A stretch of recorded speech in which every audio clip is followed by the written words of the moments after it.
It's like fate. It really is.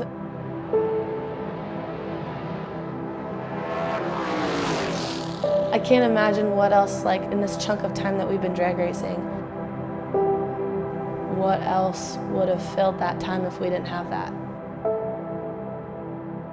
The most important people in my whole circle, the people I love the most, I met out there. Everything under the sun has happened to me. Every important thing, for the most part, has happened to me out there. What would this life have been like without it? It's unimaginable. It's a 243-inch Don Davis dragster that goes by the name Crusher. It has a 570 cubic inch pro-charged motor with 2,500 horsepower. And like its owners, it wants to go fast. Real fast.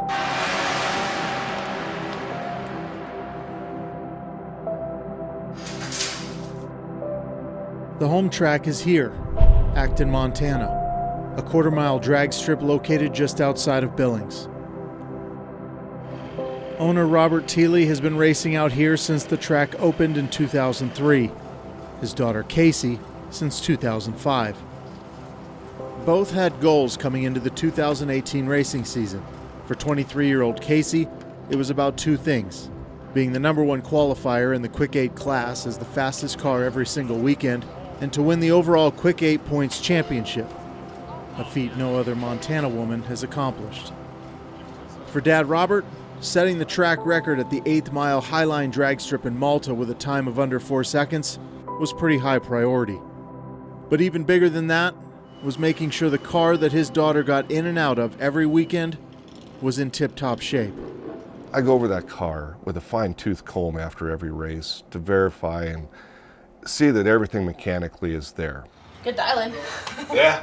That worked. Yeah, so you said 630, no, 632 with the 9. There's a lot of moving parts. It doesn't prevent breakage or an accident, but it's just the peace of mind I need to do it. When your daughter is traveling down the track at speeds of more than 200 miles per hour, peace can sometimes be hard to find. But when there's a bond that's been formed over the years through love, trust, and time spent together, peace comes just a little easier for this father of one. From the moment Casey Thiele came into this world, the consistency in her life has always been her dad and racing. From her souped-up Barbie car to riding shotgun with Dad on the snowmobile, Casey's need for speed landed her in her first junior dragster at age 9. Dad Robert, racer, fixer, and maintainer of each and every car he and his daughter ripped down the track, has been kicking tires and lighting fires since high school. The two are inseparable. This was just a couple years ago, actually, us trying to figure out what we're gonna dial or something like that, what we're gonna do. We're too much alike to a fault sometimes, but it's always nice to have someone who, for the most part, understands why you are the way you are. There's a reason we only had one kid. She is a lot of work. She goes constantly. Now I can't talk to you at all. I'm just kidding. From the minute she wakes up to the minute she goes to bed, it's 100 miles an hour. It worked, huh? Yeah, it did. It worked. And that pretty much wraps up Casey. Her 100-mile-an-hour character was the perfect fit for the sport her dad loved.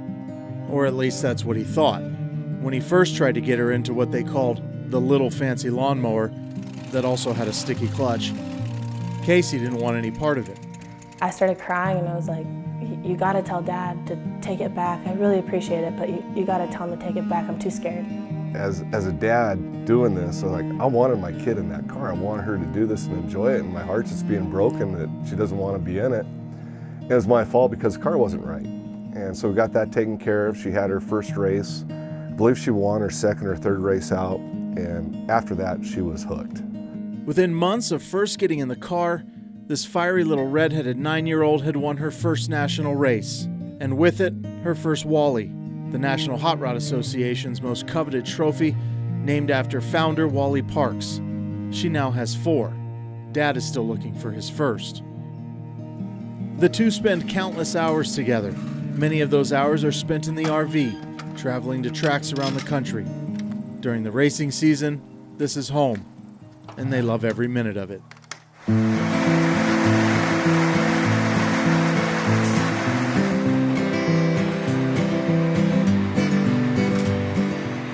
Something special that I get to go places with my dad, and that's like our father-daughter time before we jump into this huge race or this huge track or wherever we're going.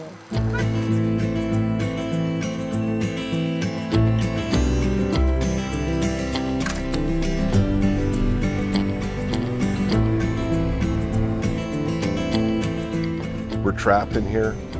There's no one else. Yeah, it's a good thing.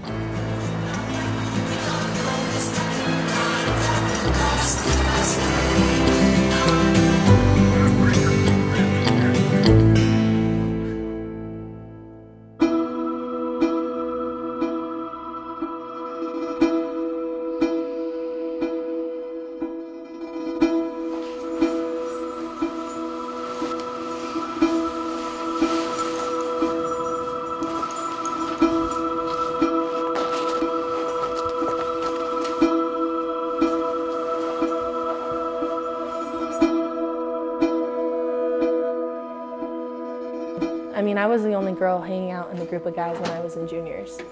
And it made me better because of that. You can tell with some racers, they race her different because she's a girl. It was hard to earn the respect from other drivers when I first stepped into Super Pro. She's always going to have to work harder than the men she competes against to get that respect or to even get in that position. I wouldn't say it's difficult, but it's not easy. It's probably never going to change for as long as I'm around. It's our society, and you got to know it's there. If you don't know it's there, you're not winning. Get the right brake.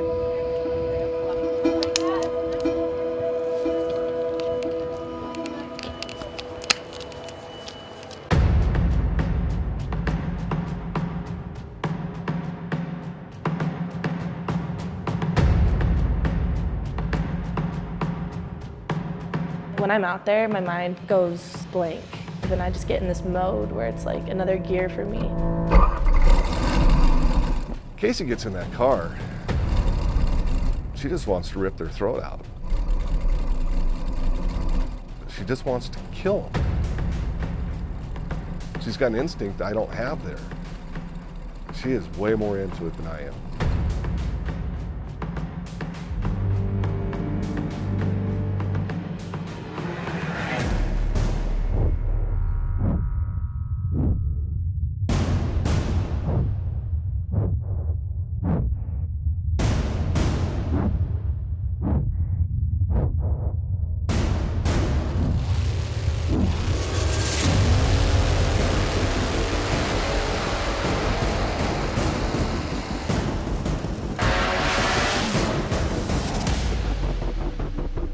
We set some goals that were a little lofty, and we had a similar goal last year. We wanted to be #1 all year.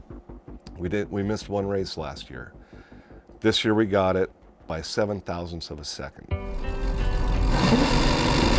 The Quick 8 season consisted of 7 weekends. Casey was not only the top qualifier every week, but with this run here, locked up the points championship a week before the season was even finished. It was the first time that I was actually proud of myself. Knowing that I had done it, it was over, I had accomplished something that I have been wanting to accomplish since I was 9. Gave me that extra edge and like that check mark on my list of like, I already won, I'm a champion at our track, and now what's next?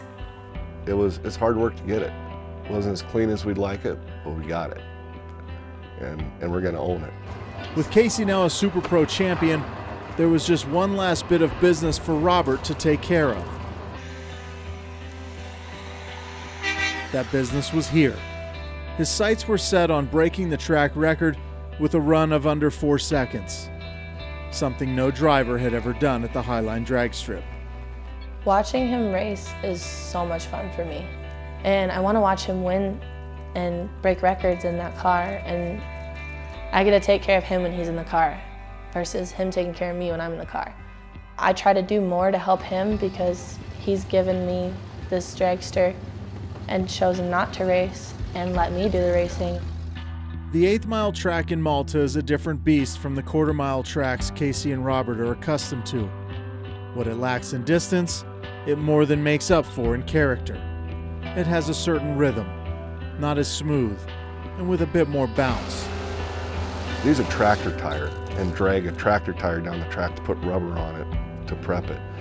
So you need to take that into account for when you launch the car, that you just don't blow the tires off of it. The track may be short, but its grooves are narrow, requiring just a bit more focus from the driver. I was a little nervous, but I knew that they had prepped the track to perfection before he went just for him.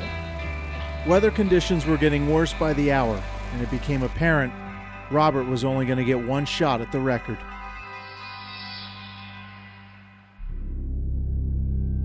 It's a very humbling sport, and the first time you get complacent and think you got this thing handled, you lose right away. You can never turn your back on it or let your guard down. I don't want to be arrogant about it, but I know how those guys run and how hard they work at that track. I really knew it was going to go down the track. I knew going up there and doing the burnout, I did a burnout all the way down the track.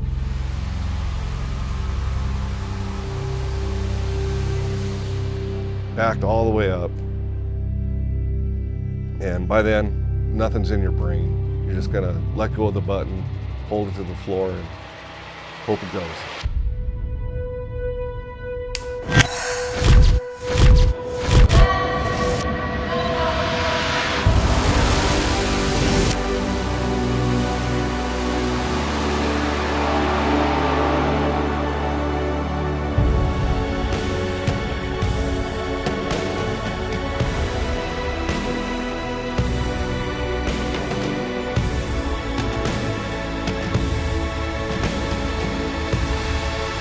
There's no way we just ran a 396 in Malta. Knowing that he did it and that the races were going to be canceled for the rest of the day, and we knew it was going to rain on Sunday, it was like a one and done miracle pass that just happened. And normally we don't hug, but I couldn't help it. I was just too excited. It was just too cool. That girl's proud of me, as I am her, but yeah, she knows the hard work. It's one track I keep her from because I don't want her to run faster than that. I just don't. And so it goes. A sport where successes and failures are measured and defined in thousandths of a second. It keeps you sharp, on the edge, where you gotta be. And the edge, well, that's the only place this father and daughter wanna be. Brandon Sullivan, MTN News.